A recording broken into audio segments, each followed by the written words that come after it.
एक और बड़ी खबर है। सरिस्का दिवस 2025 है आज और इसी में सरिस्का में राजमाता बाघिन ST2 की स्मृति में बने स्मारक का अनावरण भी आज केंद्रीय वन एवं पर्यावरण मंत्री भूपेंद्र यादव व मंत्री संजय शर्मा करने वाले हैं। ST2 तथा उसके कुनबे ने सरिस्का में 34 शावकों को जन्म देकर पुनरुद्धार में महत्वपूर्ण भूमिका निभाई। बाघ पुनर्स्थापन की विश्व की पहली सफल एक योजना रही और 28 जून 2008 की ऐतिहासिक घटना राजमाता के जीवन काल के अंतिम एक वर्ष में ट्रैकर कालूराम अवाना ने देखरेख उनकी की और ऐसे में सरिस्का दिवस पर बाघ संरक्षण में योगदान देने वाले वनकर्मियों को भी सम्मानित किया जाएगा।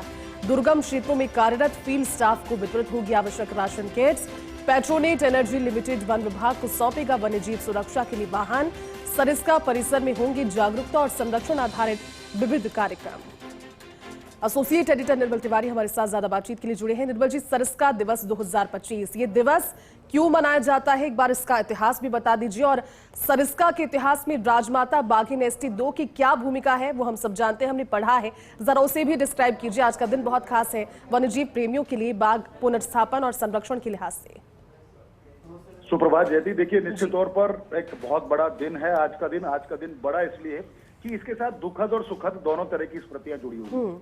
दुखद इसलिए कि सरिस्का चूंकि उत्तर भारत के अच्छे खासे टाइगर रिजर्व के तौर पर उसकी पहचान थी, लेकिन जो बाघ के जो तस्कर थे उन्होंने बाघ विहीन कर दिया था सरिस्का को और 2005 में सरिस्का पूरी तरह से बाघ विहीन हो चुका था। ऐसे में ऐसा लगने लगा था कि राजस्थान की छवि को भी धक्का पहुंचा था और बाघ का जो संरक्षण कार्य राजस्थान में हो रहे थे उनको भी बहुत बड़ा धक्का पहुंचा था, क्योंकि प्रोजेक्ट टाइगर देश को और दुनिया को राजस्थान से निकला, राजस्थान ने दिया था।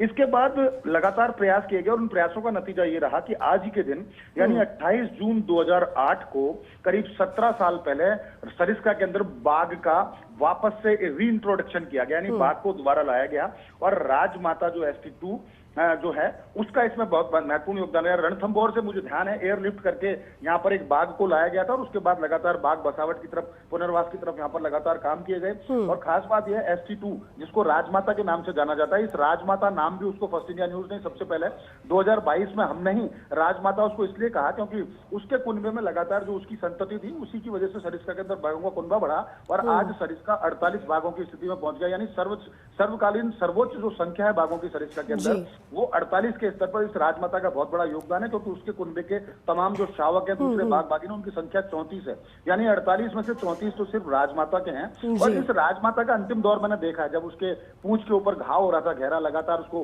कोशिश की जा रही थी उसको हीलिंग करने की, उसको ट्रैंकुलाइज किया गया, ट्रैंकुलाइज करने के बाद उसको करना के बाद एनक्लोजर में डाला गया। मैं वहां लगातार मैं खुद जाकर उसको स्थितियों को देखता था, लगातार कोशिश की गई और RM मीणा का योगदान इसमें बहुत महत्वपूर्ण था जब वो तत्कालीन फील्ड डायरेक्टर थे। उसके बाद लगातार कोशिश की गई, लेकिन उसने राजमाता ने अंततः दम तोड़ दिया था। उम्र भी काफी हो चुकी थी, उम्र दराज हो चुकी थी और कालूराम अवाना जो ट्रैकर है वो उसके जीवन काल के अंतिम 1.5-2 वर्ष उसके साथ रहा, उसकी काफी सेवा की। तो इसलिए आज सरिस्का दिवस मनाया जा रहा है, क्योंकि सरिस्का में बाघों का रीइंट्रोडक्शन 28 जून 2008 को हुआ था और उसके बाद इन 17 वर्षों का जो सफर है वो 0 से लेकर 48 बाघों की स्थिति तक पहुंच गया और सरिस्का जो कभी बाघ विहीन हो चुका था आज वो डोनर की स्थिति में। सरिस्का के बाघ आपको रामगढ़ भिजधारी उसको भेजा गया था, आपको ध्यान होगा, और अब भविष्य में जैसे जैसे संख्या बढ़ेगी निश्चित तौर पर डोनर की पोजीशन में आएगा और दूसरे टाइगर रिजर्व में बाघों को यहाँ से भेजा जा सकेगा। तो खास बात यही है, आज इस दिवस को मनाया जाएगा। इसमें केंद्रीय वन पर्यावरण मंत्री भूपेंद्र यादव इसके कार्यक्रम के मुख्य अतिथि हैं। संजय शर्मा जो प्रदेश के वन राज्य मंत्री हैं वो अध्यक्षता करेंगे। कार्यक्रम की शाम को 5 बजे राजमाता यानी ST2 का जो स्मारक है उसका अनावरण किया जाएगा। वहां पर जो ST2 के साथ जुड़े थे बाघ रीइंट्रोडक्शन में जिन्होंने अच्छा काम किया उन संस्थाओं के प्रतिनिधियों को, उन वन बिल्कुल निर्मल जी, उन सभी का सम्मान भी किया जाएगा क्योंकि दिन अपने आप में बेहद खास है। और शुक्रिया इस पूरी बातचीत के लिए, साथ जुड़ने के लिए भी।